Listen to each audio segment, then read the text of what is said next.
तो hello and good evening everyone, कैसे हैं आप सभी लोग। उम्मीद करता हूं आप सभी लोग बहुत अच्छे से होंगे, आपकी पढ़ाई अच्छे से चल रही होगी। So welcome to the class. मैं चित्रांश दादीच आप सभी का हार्दिक स्वागत करता हूं।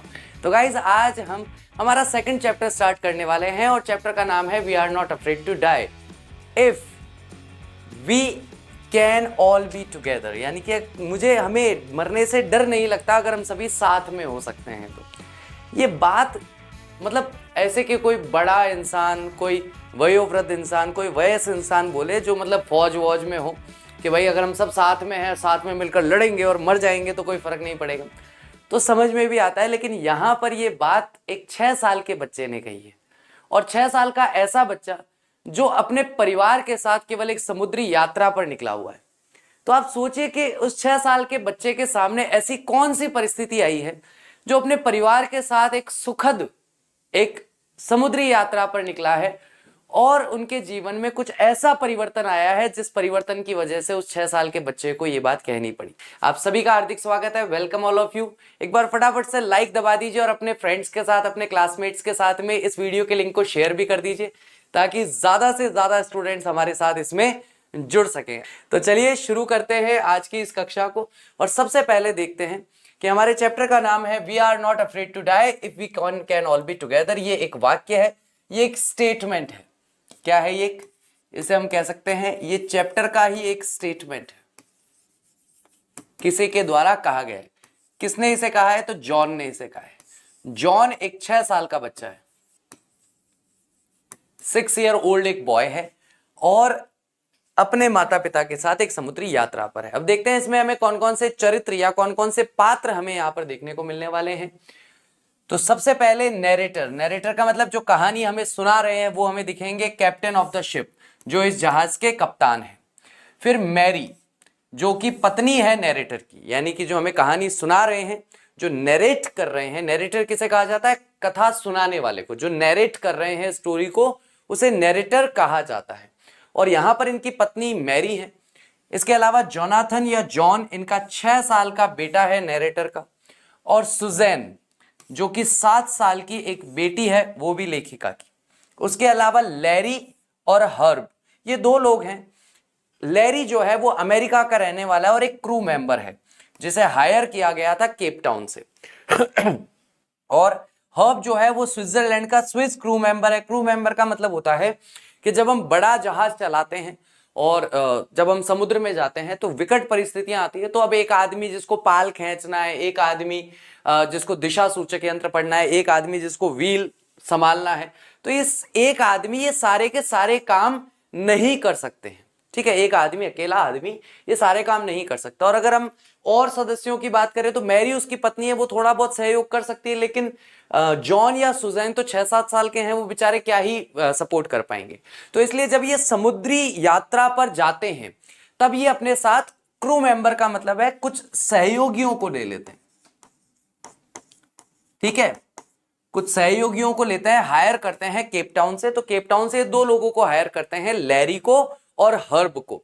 इन 2 लोगों को हायर किया जाता है ताकि इनकी समुद्री यात्रा सुखद हो। ठीक है, तो ये यहां पर हमें देखने को मिलता है। कहानी शुरू होती है जहां पर हम देखते हैं कि जो हमारे नैरेटर हैं, हम उनको कप्तान साहब कहेंगे। ठीक है, तो कप्तान साहब जो हैं वो अपनी पत्नी के साथ काफी लंबे समय से पैसा बचा रहे हैं और उनकी एक इच्छा है कि जैसे एक प्रसिद्ध जो शिप वाले थे, यानी कि समुद्री यात्री थे जिन्होंने पूरी विश्व का आधा चक्कर लगाया था, वैसा ही एक चक्कर ये भी लगाना चाहते थे। और इसके लिए इन्होंने एक बड़ा सा 30 फीट का जहाज बनवाया जो बहुत ही मजबूत लकड़ी से बंधा हुआ था। और ब्रिटिश वाटर्स के अंदर, यानी कि ब्रिटेन के आसपास का जो समुद्र है, वहां पर उसे चलाकर देखा, समुद्र में किस तरह का जीवन होता है उसकी पूरी प्रैक्टिस की। और लंबे समय तक उसका अभ्यास करने के बाद यहां तक कि विषम परिस्थितियों में भी, जब मौसम खराब हो, जब समुद्री तूफान आ रहा हो, उस समय में भी इन्होंने इसको चलाने का प्रयास किया। चला करके देखा ये सही से चल रहा है, नहीं चल रहा है, क्या इस जहाज में ये यात्रा की जा सकती है या नहीं की जा सकती। उसके बाद में अपने परिवार को लेकर के, जिसमें मैरी है, जॉन है, सुजैन है, वो अपनी समुद्री यात्रा को प्रारंभ करते हैं। शुरुआती पहला चरण जो उनका ब्रिटेन से लेकर के केप टाउन तक का था वो बहुत ही सुखद समय था। मतलब बहुत आराम से उन्होंने जहाज चलाया, समुद्री यात्रा की, कहीं भी किसी भी तरह की कोई भी परेशानी का उन्होंने सामना नहीं किया। और वहां से निकलने के बाद यानी कि जब ये केप टाउन पहुंचते हैं तो केप टाउन से दो लोगों को, किस किस को, लैरी को और हर्ब को ये अपना साथी बनाते हैं और साथी बना करके वहां से आगे की समुद्री यात्रा प्रारंभ करते हैं।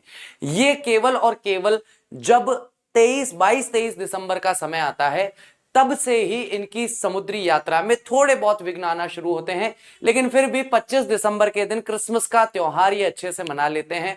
और जैसे ही क्रिसमस का त्योहार मनाकर ये आगे समुद्री यात्रा में आगे बढ़ते हैं, वहीं पर इनके साथ में विकट परिस्थिति पैदा हो जाती है। जिजांटिक यानी कि बहुत ही विशालकाय, बड़ी बड़ी 30 फीट ऊंची जितनी लहरें पीछे से आती हैं और इनके समुद्री जहाज पर हमला करना शुरू कर देती हैं।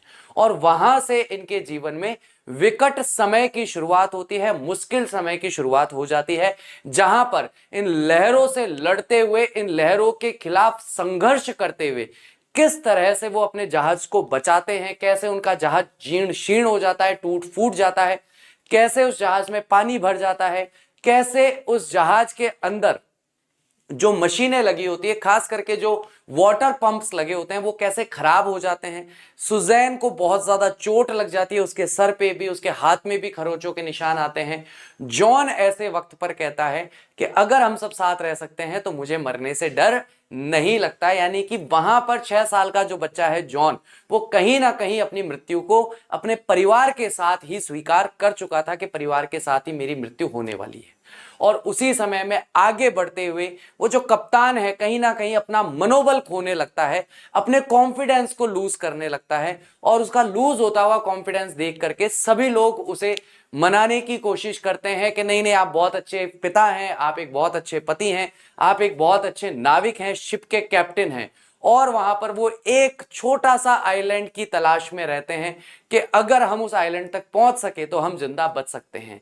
लेकिन जब शाम के 5 बजे तक भी वो आइलैंड दिखाई नहीं देता तो सभी लोग निराश होते हैं और कैप्टन साहब जो हैं वो थोड़े समय के लिए आराम करने चले जाते हैं। तभी सब लोग भाग कर आकर उन्हें गले लगा लेते हैं, उनके परिवार के सदस्य, और उन्हें कहते हैं कि आप एक बहुत ही अच्छे कप्तान हैं।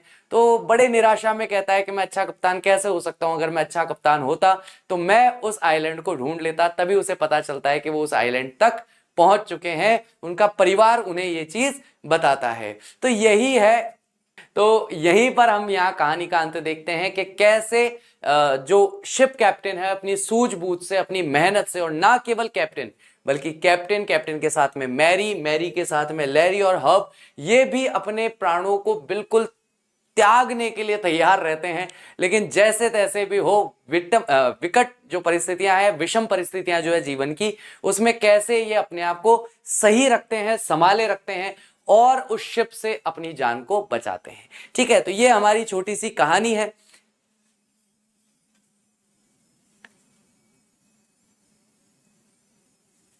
चलिए इसके हम लोग समरी देखते हैं और फिर नेक्स्ट क्लास में हम लोग इसको डिटेल में देखेंगे एक एक दिन के हिसाब से। ये टोटल क्या है, 25 तारीख से ये घटना शुरू होगी और 2 जनवरी को ये घटना खत्म होगी। 2-3 जनवरी को ये लोग सही सलामत पहुंचेंगे उस टापू पर, उस आइलैंड पर।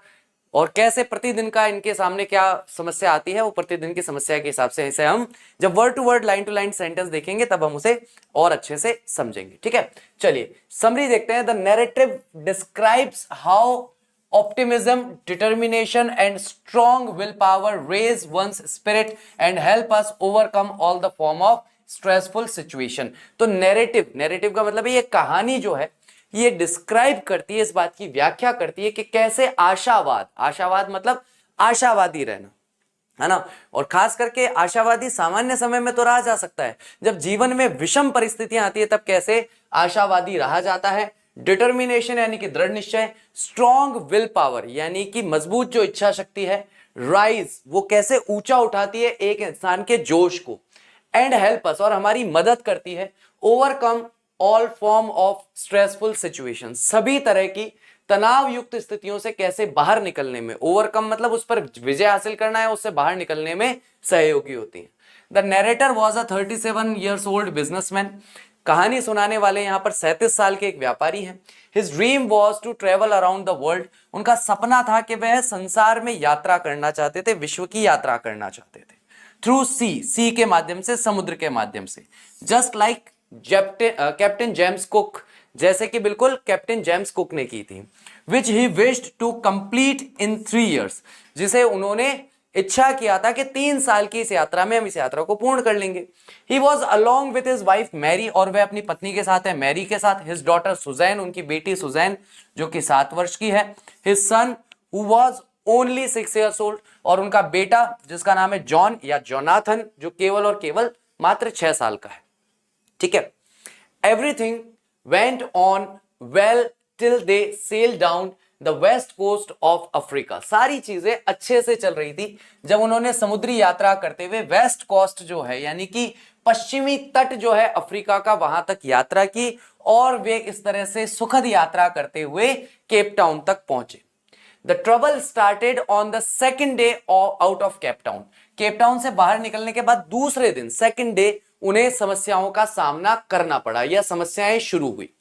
दे began to encounter strong gales, और उनके सामने बड़ी बड़ी लहरें जो हैं उनका उन्होंने सामना करना शुरू किया। They blew continuously for the next few weeks, अगले कुछ सप्ताह तक वो जो तेज हवाएं थी वो लगातार बह रही थी। गेल्स डिडंट वरी देम, लेकिन ये गेल्स का मतलब है तेज हवाएं, तूफानी हवाएं, लेकिन गेल्स वो चीज या तूफानी हवाएं वो चीज नहीं थी जिससे उन्हें समस्या या परेशानी हो रही थी। ठीक है।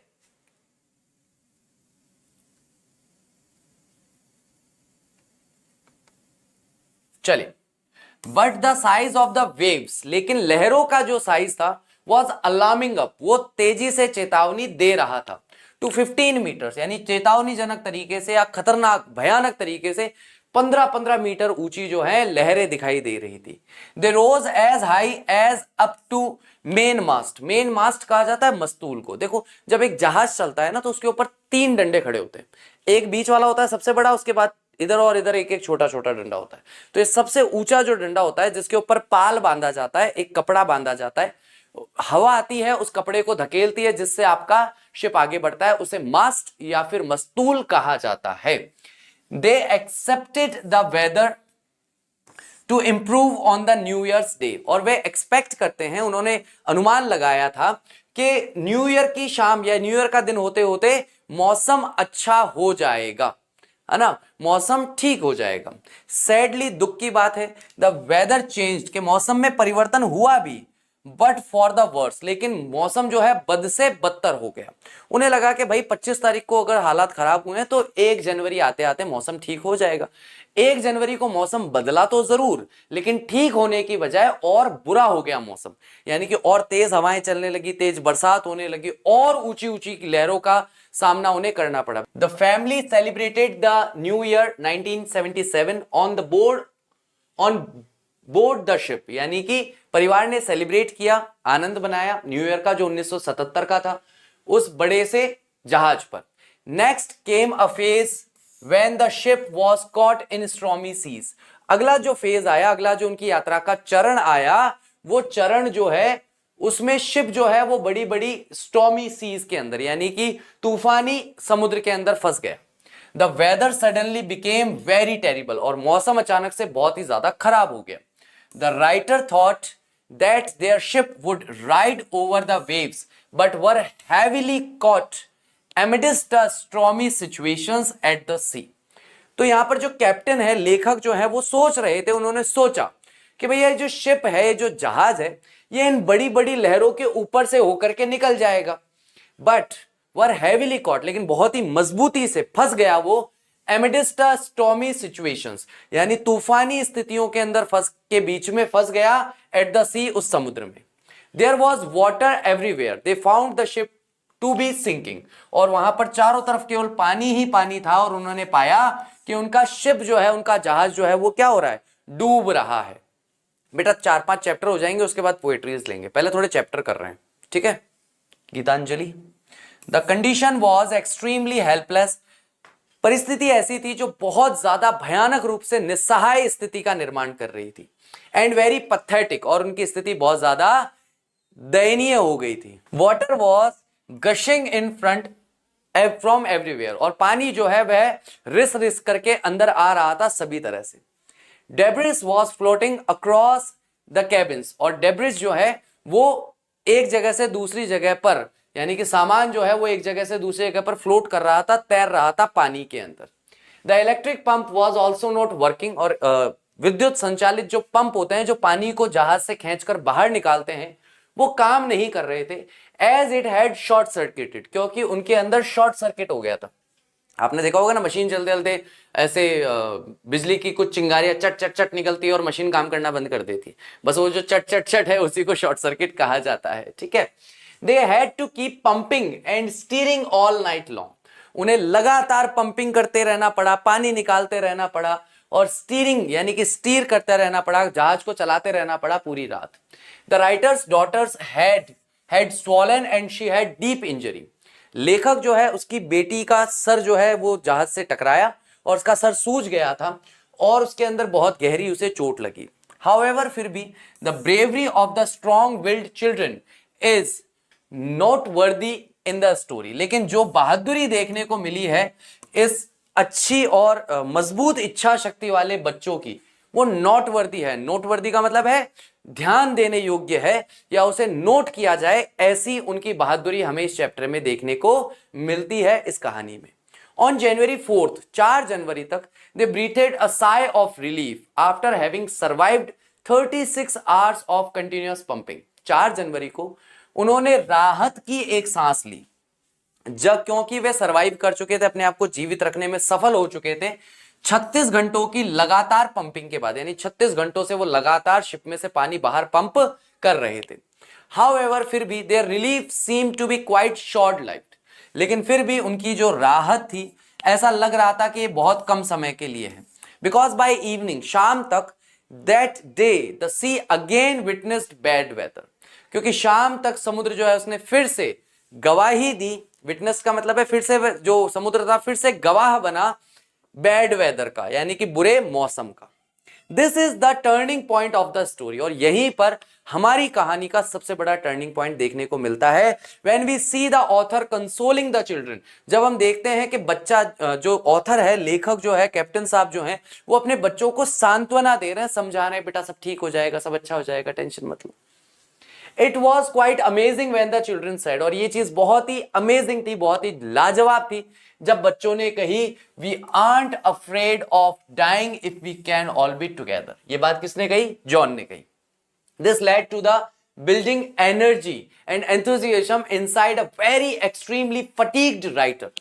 क्या शानदार लाइन है, दिस लेड टू, और ये जो वाक्य है, इस वाक्य ने रास्ता दिखाया या वहां तक ले गया लेखक को उसके अंदर एनर्जी बिल्ड करने के लिए, यानी इस वाक्य ने जैसे उसके अंदर, इस वाक्य ने जैसे लेखक को ऊर्जा से भर दिया और उत्साह से भर दिया अंदर ही अंदर। एक बहुत ज्यादा असाधारण रूप से थके हुए लेखक को बहुत ज्यादा जोश इस वाक्य से मिला। He decided to heave and fight the sea, उसने विचार किया, उसने तय किया कि वो जाएगा और समुद्र के खिलाफ अपना ये युद्ध लड़ेगा। Next day saw a very bright morning, और अगले दिन सुबह एक बहुत ही अच्छी धूप वाली सुबह उसे देखने को मिली। चलिए, he was welcomed by his children, उसके बच्चों के द्वारा उसका स्वागत किया गया। They called him the best daddy in the world, बच्चों ने उसे कहा कि भाई वे इस दुनिया के सबसे बेहतरीन पिता हैं। ही रश्ड टू डेक, वह भागते हुए डेक पर गया। डेक किसे कहा जाता है? जहाज का अगला भाग जो होता है, जहाज का आगे वाला जो भाग होता है उसे डेक कहते हैं। एंड टू हिज अमेजमेंट, और उसके आश्चर्य की बात थी, gazed at the stark outline of the Amsterdam. Isle Amsterdam जो है वो उस क्या बोलते हैं, जो मैंने बताया था ना भी कहानी में कि वो एक समुद्र के एक टापू पर जाने की कोशिश कर रहे थे, उस टापू का नाम था आइल एम्स्टरडम। तो आइल एम्स्टरडम का किनारा, बाहरी किनारा दिखाई दे रहा था। It seemed to him to be the most beautiful island in the world, और यहां पर लेखक कहता है कि भाई मुझे उस आइलैंड को देख करके ऐसा लगा कि दुनिया का सबसे सुंदर, सबसे ब्यूटीफुल जो अगर कोई आइलैंड हो सकता है तो वो वही है। क्यों? क्योंकि वो उनकी जान बचाने वाला आइलैंड था। ठीक है,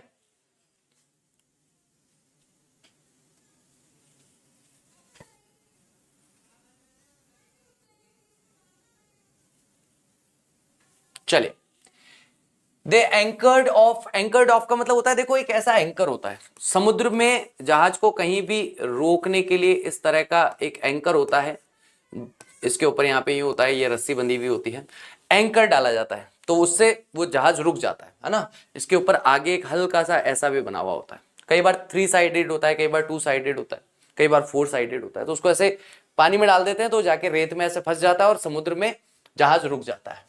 ऑफ द शोर, शोर का मतलब होता है किनारा, फॉर द नाइट, रात में, देन वर वेलकम्ड बाय 28 इनहेबिटेंट्स, और फिर वहां पर जो 28 निवासी थे उस आइल एम्स्टरडैम्स में रहने वाले, उस आइलैंड पर रहने वाले, वो लोग आए और उन्होंने उनका स्वागत किया। Of the island the next morning, अगले दिन सुबह उस आइलैंड पर। ऑल लॉन्ग, इन सब के दौरान, the only thing which filled the writers mind was the underrated courage which his wife Mary showed his daughter, who did not worry about her head injury, and his son who wasn't afraid of dying। और इस पूरे all along का मतलब इस पूरी वाकया के दौरान, इस पूरी घटना के दौरान, इस पूरे संघर्ष के दौरान एकमात्र चीज जिसने राइटर के माइंड को भर दिया था, जिसे कि अंडररेटेड करेज कहा जाता है, मतलब एक ऐसा साहस जिसको ज्यादा तवज्जो नहीं दी जा रही, जिसको ज्यादा महत्व नहीं दिया जा रहा, वो चीज कौन सी थी? उसकी पत्नी मैरी ने जो साहस दिखाया था, उसकी बेटी ने जो साहस दिखाया था, क्योंकि वो अपने सर पर लगी हुई चोट की भी परवाह नहीं कर रही थी, या उनके बेटे ने जो साहस दिखाया था, जो मरने से नहीं डरता अगर वो सभी साथ में हो सकते हैं तो ये चैप्टर बेसिकली हमें क्या कन्वे करता है कि भैया देखो, जीवन में मुश्किल परिस्थितियां आती, मुश्किल परिस्थितियों का हमें क्या करना है? डटकर सामना करना। और उसमें हमारे साथ कुछ ऐसे लोग होते हैं जो हमारे साहस को बढ़ाते हैं। आपने देखा होगा बहुत सारे लोग जब संघर्ष में होते हैं, आसपास के लोग उन्हें ना नीचा दिखाने, तेरे से नहीं होगा, तू नहीं कर पाएगा, अरे छोड़ तेरे बस की नहीं है, मतलब उसे डीमोटिवेट करते हैं।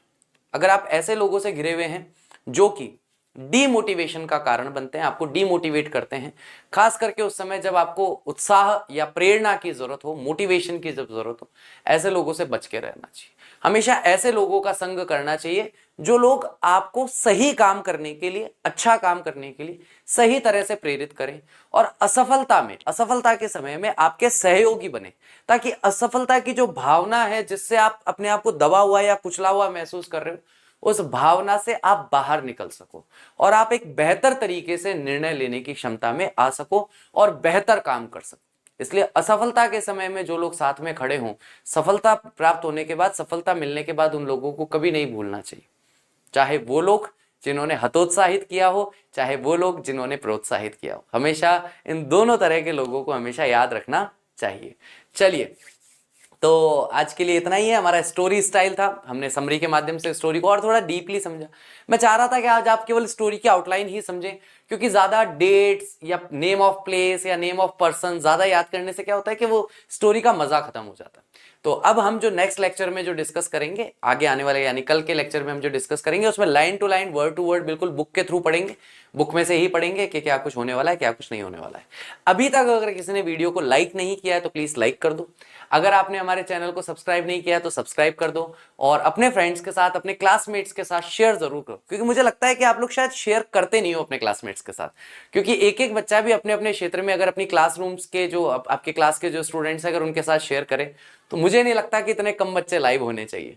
चलिए, अगर आपको सच में स्टोरी पसंद आई, पढ़ाने का तरीका अच्छा लगा तो प्लीज शेयर कीजिए। चलिए, thank you very much. I will see you tomorrow. Till then take care of yourself. Bye bye. I will see you soon. Bye.